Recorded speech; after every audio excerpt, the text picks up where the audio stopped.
Hello, Jamie. I realize we're back on our voice memo routine now that we're back to recording. And I'm just sitting in my car. Oh, my body feels a little sleepy, a little fatigued. I've just spent the last 24 hours in a city that's about 2 hours away from where I live. And I'm here for a faculty retreat for the university that I'm a part of, teaching family physicians. And so I'm fatigued because I'm out of my normal environment and also slept in a hotel and actually shared a hotel room last night. But more than those things, I stayed up later than I normally do because I was what was their title they gave me? The director of fun and joy or something, which absolutely. I was basically in charge of the social aspect of the retreat. And these are all mostly family physicians, but also some other clinicians who help teach either medical students about family medicine or they teach family medicine residents. And I was in charge of the social aspect. So I decided to run a trivia night. And in the middle of the rounds of trivia, we had a break to do some sing-along. And it was so much fun. And I really wasn't sure. I had so much fun making the trivia slides and had a variety, sort of visual cues, a name that tune round. And the name that tune round is when I really saw the crowd come alive, right? The crowd being 6 tables of, 6 to 8 people at them. Because the way I did the name that tune is I just played the first 3 seconds of songs that have pretty noticeably memorable beginnings, but almost all of them were bangers. And so you could just see people. There was a couple of people who stood up and started dancing a little bit, and the music just makes people come alive. Jamie, you know that, you know this, and I know this. And I was dancing around up there and just feeling so free and comfortable in my own skin. And then the sing-along, one of the other faculty members plays the guitar. And so I was like, hey, if you play an instrument, let's jam and then do a sing-along, thinking it'd be kind of campfire vibes. And then I show up and he's got mic stands and amps and we're an official band now. And someone brought a violin. So we had a violin and, we're playing Brown Eyed Girl and Stand By Me, kind of classics for the crowd, but it felt like we were in a band. And right now I'm just remarking for myself and me and my body having the memory of, I definitely voice memoed you after the first time I went to one of these retreats a few years ago. And in that one, I was the keynote speaker and it felt so scary before. It felt so beautiful during. And then I'm pretty sure I cried when I was describing it to you after, just because it felt so, prior to that retreat, felt so in need to mask who I am and my humanity from these people, because these are the fancy academic people, plus a bunch of them know at least one or both of my parents. And it felt like I had to kind of pretend to not be myself in those spaces. And then that weekend really blew that up and felt so wonderful and accepting and realizing, look at these wonderful humans actually. And now 2 years later, just the comfort of being up there and just spontaneously dancing and not for their entertainment, but I'm just dancing and people are watching me because this is what it feels good to do. And feeling not even a little tickle of a worry about how people are perceiving me. So what's that about, Jamie? It's sort of that exposure over time to the same thing and realizing it's exposure to the environment over time then reduces the fear of it. But also everything I continue to do and have as daily ritual and practice of just being inside of myself, loving myself, embodying who I am and having deeper relationship with myself, my spirit, as well as my body. I felt so full self in front of these people. And in a way that didn't even clock as fully profound at the time. It's only now looking back being I just did that. And it felt natural. It felt wonderful. Actually, it felt so fun. And that wasn't me even last year. That was extremely not my experience 2 years ago. And before that, like if you asked me a few years ago, would I be someone who'd like go up and just do trivia and dance around and sing in front of people? I'd be like, you are speaking of a different human. And I know, I feel like I've sent lots of these voice memos to you over time of like, I never would have in the past. And I just think but I think it's always so important to just really clock like the power of pleasure, bringing in the theme for this season for sure. Like it feels good to be yourself. And especially when you continually and with like devotion and determination practice, like being yourself, aka being with yourself, aka exploring what feels good for you in your body, that means then you can go and do things you never would have imagined you could do before and have a great time doing them and be a bit of, you could say like a performer on the stage, but it felt like the opposite of performing. It felt like me just being like, hi, hey, I made this game for you guys. Let's have fun. Let's go. And like, it just felt so fun. And, there was like, a physician after, like a colleague the next morning, he's like, wow, I think he said something like, you're natural. And like, and he remarked on my movement. He's like, you were just so free up there and you were dancing and like, do you take dance lessons? And I was like, I was not trying to dance like skillfully. I was not trying to dance as if it was for them. I was just like grooving to the music. And so it was just so interesting. And he's like, yeah, like you just like lift your arm and it just seems so natural. And it was such a lovely compliment to receive because it's like, it did feel natural. So it felt lovely to be seen as what was really happening. And yeah, so now I'm tired and I think I might just like sit in my car and close my eyes for like 5 minutes before I make the 2-hour trek home. Debriefing with you has also felt good and kind of energizing. So thanks for listening as always. And yeah, I'm just saying, power of pleasure practiced in front of and with, and an invitation for them to experience pleasure with me in this trivia and sing along container. This is the culture changing stuff that we were kind of chatting about in our last thing. This is how it can work in healthcare. It also can work in the micro moments of the space with clinic. Like this is sort of the retreat, but I think this is a really important place for it to start. Like one of the ways that it spreads to clinic is by having spaces that are professionally designated, funded and approved by the institutions. And the whole point is we're just going to have a good time and connect with each other and be humans together and feel good together.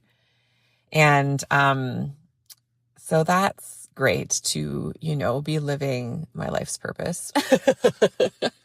And I need to find other places to do the same trivia set. Cause I've realized like, even if I do another one next year, I'm going to have to come up with new questions. And this was so good. So that's another like side quest for myself is like, who other in and out of medicine, I guess, but who else wants me to run a trivia night for them? Because I've discovered I love running trivia nights. Anyways, love you, Jamie. Thanks for being one of my pleasure mentors on this journey. It's gotten me here. And yeah, I hope you're doing okay. I know I am having quite a bubbly, light, delightful share with you. And I'm aware your experience could be in a very, very different place and setting. And so just thinking of you and, aware and ready to receive whatever you want to share back with me. All right. Love ya. Bye. Hi, Joan. I'm out on a walk right now on a trail by the sea. The sun has been shining all day today. It's the beginning of the season up here where the sun is shining more often than it's not. And I feel incredibly grateful for that. It doesn't necessarily match my current disposition, but it is inviting me to remember in my body that the light does in fact always come back, and that it feels so extremely good when it does. I sent you a voice memo yesterday that was partially in response to your extremely delightful share about this retreat that you were participating in, and the facilitation you were doing with it, the kind of facilitation of play, and then I shared a couple other things with you and kind of figured that would be what we would use for my reply voice memo for our podcast. And the longer I sat with it, the more it just didn't feel authentic. Felt quite forced in some ways, I needed to get it out because of a deadline, and because we're back doing this thing again. It's the project. We're back in the window of the project, and so I've got assignments to turn in, and also this particular project is all about pleasure. So I gotta find something to say about pleasure, and the truth is, I don't have anything right now. I don't have it.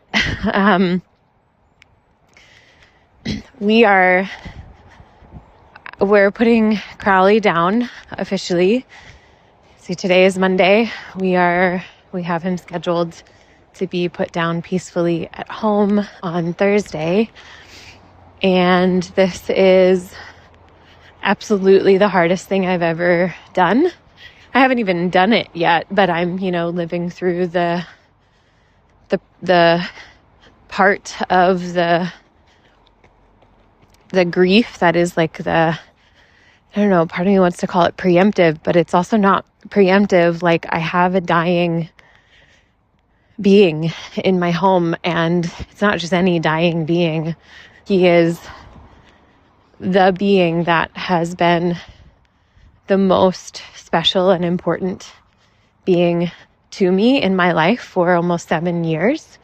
He is the living being that opened me up to love and holding the frequency of love in my own body, in my own being. He is the creature that mirrored me back to me over and over and over until I realized how much suffering I was causing myself through being, more reactive than responsive, more controlling than allowing. And he's dying. And he's in a lot of fucking pain right now. He's really suffering. And the only reason I'm waiting until Thursday, which feels so conflicting, because God, has this cancer been fucking aggressive. It's every day it just takes him down so much more significantly. The only reason I'm waiting until Thursday is because that's when we get the boys back at our house. And Ty and I discussed it with them last week about what's coming.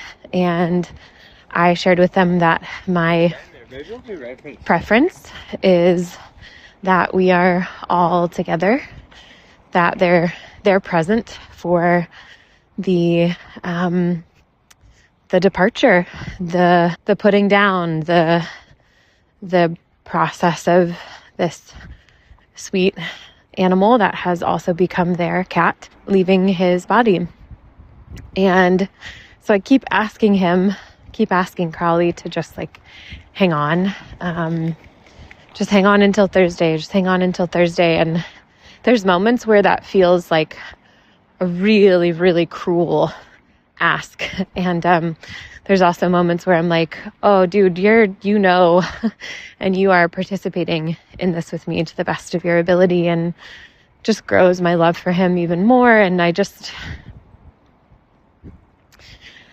know, I have I have very, very limited capacity right now. I feel pretty consumed by this, and I'm oscillating between like inconsolable and numb most of the time.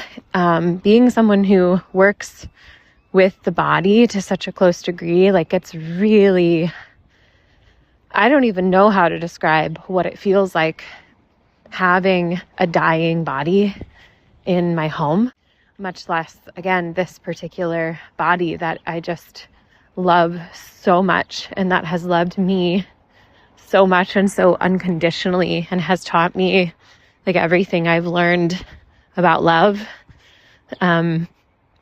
It's really fucking me up, and I have no idea how to make any sense of the fact that I decided to embark on a project, season 4 of this project, that is all about pleasure. At the exact moment that I am going through the least pleasurable thing I've ever personally experienced, and that I have really no conceivable idea of like a timeline of when like that's going to feel any different. And I don't know. I just like, that's all I've got. That's all I've got. It's like, this is fucking excruciating. And my voice memo yesterday, I kind of felt like I was like a little bit kind of like almost like silver lining myself by like, yeah, it's so hard and it's pleasurable to be present, and fuck, it's not. And right now I just like, I said actually something to someone a couple days ago that I feel this like such an intensity in my body, this need to like be absolutely nothing, not a facilitator, not a podcast host, not even a friend, not even a daughter, not even a partner, not even a stepmom, like this need to just be absolutely nothing except just like a human woman whose cat is dying. I am a human woman whose beloved pet of the last 7 years is dying way fucking earlier than he should. And it came out of nowhere, completely sideswiped me, and I can't make any sense of it at all. And so that's what I have. That's my response. This makes no sense in the context of the media that we're trying to create this season. I have no idea if I'm going to have capacity to record a second episode this week, or I don't know when, like, to try and talk about pleasure. Like, I don't know. What I will say is that I had a moment yesterday in dance where I was just like feeling my way through so much grief and had moved a lot, and then was like, I had moved a lot energetically while like staying in one place, and then felt this freedom in my body and this need in my body to like move physically a lot around the room. And that movement combined with the music that was playing, it was like I felt this intense like ecstatic uplift in me. And it truly was like, it was like this window of very brief like ecstasy, shall we call it pleasure. And it was so intense and so consuming, and I just like was like letting it completely happen to me. And within seconds of like registering that somatic state conceptually, I just burst into tears, because it was this both and of like, this being that I love is actively right now suffering. Like, how is it that I am accessing this feeling of like pleasure and ecstasy simultaneously? I'm not going to say it felt wrong. It just felt like way too confusing to know how to handle. And then there was this additional feeling, awareness of, this is a little hard to articulate, but just the truth of the reality that there are so many more moments just like that, with that much pleasure and that much ecstasy, and even more so waiting for me as my life continues to unfold past the point of saying goodbye to Crawley and, the inevitable, like, animalistic grief that is going to completely consume me for an undetermined period of time. And again, just the contrast, the complexity of that contrast just felt like way too much in my body. And it was like all I could do was just start sobbing again, just like exploded out of me. And that's what I have. I know those more of those feelings are waiting for me. I know, like I said, I know the light will come back. I know all of that in my brain, but right now I just can't rush any part of this. Again, just cannot stress enough, completely unexpected process of grief and loss and letting go. So that feels more true, and that's what I've got today. So I love you. Thank you. And I'll talk to you soon. Hey, Jamie. I'm driving to work and it's raining outside, so I kind of hope it does pick up the rain a little bit because it feels fitting certainly it felt fitting as I was listening to your share. And I just want to thank you for really like pausing and saying, I need to say what feels true, because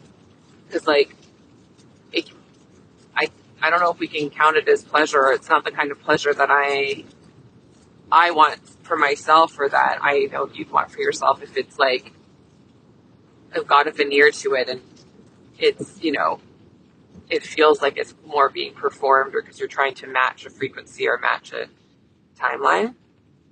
And I'll say, say this, like to you functionally, practically, but also I think also saying this to the podcast audience that's listening to our voice memo is like, I think to me, it seems pretty clear that we pause recording until it becomes clear how it can feel good to you. Because especially this season, though ideally always, you're only doing this creative project from a place of what feels good. And I know we said explicitly to each other this time of like, we're looking for the way that it will feel pleasurable to do this, despite different constraints that we were working through and finding our way through, hey? And now it's like the universe is like, okay, challenge accepted. That seems flippant. I don't mean that. And I'm just saying that right now, yeah, like you're seeing this irony of like experiencing such a loss of access to pleasure and pleasure feeling so foreign or jarring or an intense contrast to the primary thing you're feeling, which, yes, this, like one of the fancy words is anticipatory grief, but it's like the grief is already happening, really. You're watching this beautiful being lose at least functionality in his body, hey, and grieving that and knowing what's coming. And I just thank you so much for the integrity and honesty of saying that feels really fucking bad. And no desire to reframe or find a silver lining, etc. I just really deeply appreciate and receive that. So yeah, functionally speaking, let's pause the podcast till it feels good to resume. I'm going to send probably a separate memo with some like literal ideas about it that I actually invite you to only listen to when you have any sort of brain space or capacity to hear it. And in the meantime, there is no pressure or no rush. I know there's real world desires and real world constraints, etc. But this project only exists within our relationships to our individual bodies and our relationship to each other and our body's relationship to each other. And so I only want to offer love and support and let you know I'm good to hold this space, hold the EA space for as long as we need to until it feels right for you to enter it again. I just think that's what I would appreciate if the roles were flipped. And I just can't even imagine how we would try and record something if it's so forced like that. You know what I mean? So, yeah, that's the main thing I want to say to you, other than I love you. And I'll certainly be thinking about you lots this week. And your beautiful family, all gathering and connecting with each other to support this member of your family who didn't get to stay as long as I wish she did, and I imagine that you wish she did. Hey, it's so hard. So hard. Okay. Love you lots. Bye. Hi, Joan. I'm walking the dog through my neighborhood. It's drizzling outside, pretty chilly, which feels, that feels right. Feels good in my body to be physically moving, but not in an overly strenuous way. Because of where I am in my cycle, I had half a mind to try and get myself to the gym today, because it's like probably the last or one of the last days that I could do some strength training and actually feel like ethical about it based on my cycle. But all day I've just been riding the waves of emotion and therefore energy and capacity. And I have definitely, I think the main thing is I want to be outside. I want to be in nature, near life, touching life as closely as I can. And I like my gym, but that ain't it for today. You already know this. We are, in fact, going to go ahead and record tonight, much to my own surprise. Probably around 10 a.m. today, I realized in my body that I had an absolute clear yes for going forward with recording today. And that, I think, might not be that surprising when I tell you that some pieces of context that I now understand are surrounding that. The first of which is that I was actually it was in the middle of me listening to the rough cut of our first episode that we got back from our producers this morning. And it was in the middle of listening to that and realizing that my fear from last week that I'd been kind of holding on to, that I hadn't described to you or shared with you. I just was holding it.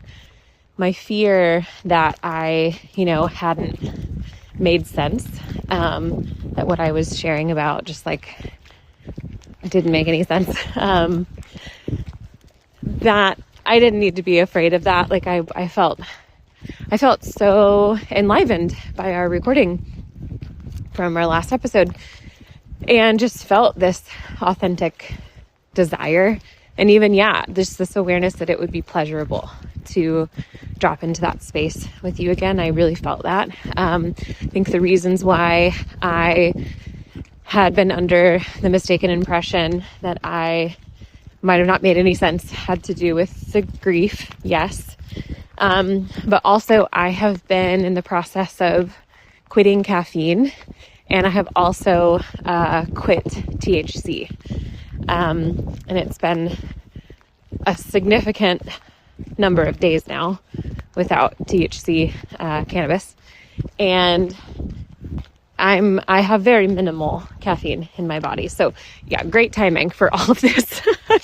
Also, I don't have any social media on my phone right now. And mostly that's because it just doesn't feel good. So I'm really like raw dogging this, this moment. Which, man, I just I'm giving it my full unmitigated presence. And so, I was surprised to feel that authentic desire arise within me to record tonight, but not totally surprised. The other piece of context is that I was writing last night. I was in my office and I was preparing for the refuge session, my group coaching Tuesday evening session. And one of the things that came through yesterday as I was preparing for that was something I ended up just kind of pivoting to some personal writing. This question came up for me of how can I most deeply and truly honor Crawley as my teacher, as this teacher in the way that I have described him to you and other people, and how that ended up manifesting in the refuge is that I showed up more raw and vulnerable in that context than anything else I've done in like the 10 years of doing this stuff. And as I've shared with you and as I shared with folks in the refuge, this cat has been such a teacher for me in the specific and invaluable area of capacity expansion. And I've gone into detail about that with you already, so I don't need to do that now. But so it was interesting to me, and again, not that surprising that I felt this, I felt the capacity, the genuine capacity this morning to go ahead and drop into conversation with you around this theme of pleasure and just see what emerges as a way of honoring my teacher, as a way of honoring Crawley, as a way of both allowing myself to recognize that I do have the capacity to expand into the shape of capability of holding many things in tension all at the same time, of which I did not have that capacity when this cat first came into my life. And so that feels like a specific honor, but it also feels really important to me to, as much as this process has been very private for me with him, as in I haven't posted anything on Instagram specifically about it. And I don't know when or if I will. There has been a desire within me to some degree to create something memorable from this, to again sort of publicly honor him, something I can return back to again and again. It's the reason why tomorrow after we put him down, we're taking his body out to some land near a river to find a spot that I can return back to. That feels really important to me, to honor him as well. So I am not by any stretch of the imagination, like bypassing, this grief to try and just like get a job done. I am very much grieving and allowing, and I am moving uncomfortably slow in my life right now. And I'm a bit spacey and scattered, and I am 100% neglecting, just totally neglecting whatever doesn't feel good or right now. And I'm working well under my capacity, as you have taught me, which is exactly how and why I know that I want to do this as a tribute to him and as a testament to my resilience now and my ability to like fold it all in and show up anyway, not because I believe I have to, but because I like genuinely want to. And what's interesting is last night's teaching in the refuge, what I felt compelled to teach on was all about the fascia. And it ended up taking this really gorgeous shape of kind of like popcorn share style that I taught in between each person's share. And there were such extraordinarily beautiful and vulnerable shares that came through, because I kind of started us off that way. I just like immediately started weeping, and I was like, I don't know how to do this in this state, and I don't know how to not do this in this state. And so we're all just going on this ride together. And what I ended up kind of anchoring my teaching about the fascia in last night is that what most depletes the fascia, which is like this substance, this tissue, this pathway, this gel-like substance that is like a pathway throughout your whole body. It is the electrical current conduction substance. It is, in my opinion, your unconscious mind is your fascia. What depletes fascia the most is emotional suppression. And what supports fascia the most is actually aligning with and moving from the frequency of authenticity, of truth-telling, of honesty. It's actually authenticity.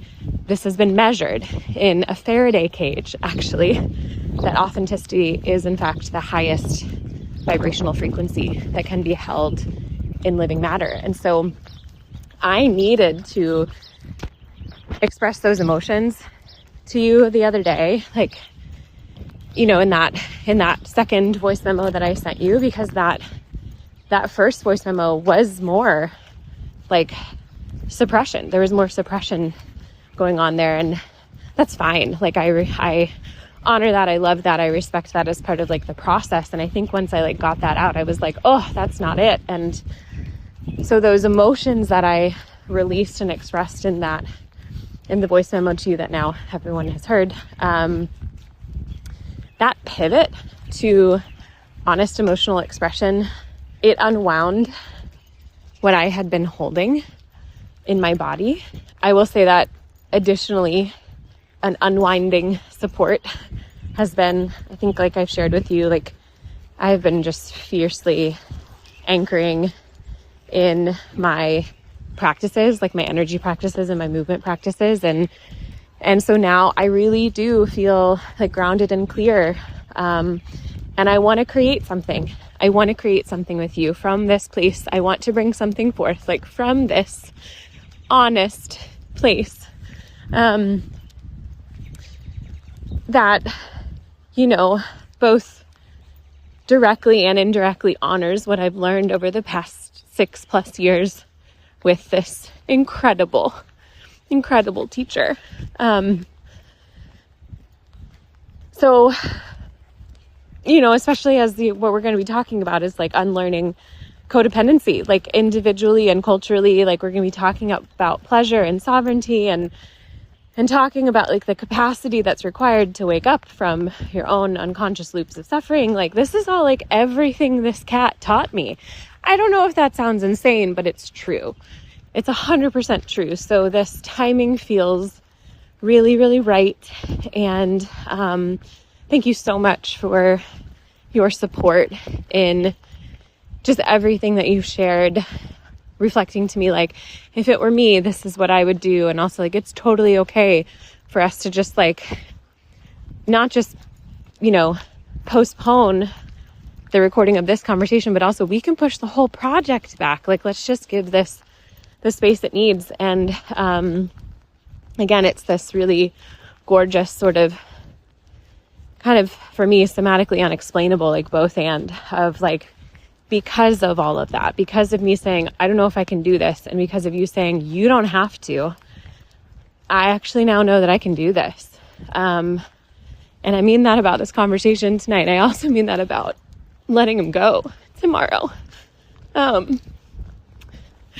So I'm really looking forward to dropping in with you this evening and just like seeing what happens, seeing what comes through and what we get to co-create together. So thank you, my dear. I will see you soon.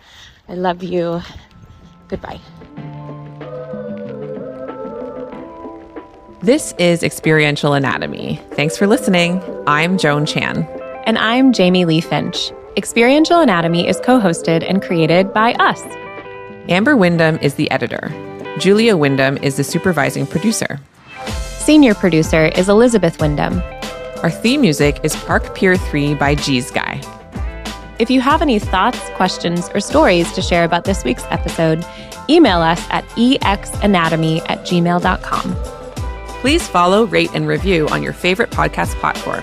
And remember to join us over at exanatomy.substack.com. Experiential Anatomy is produced by Windhaven Productions.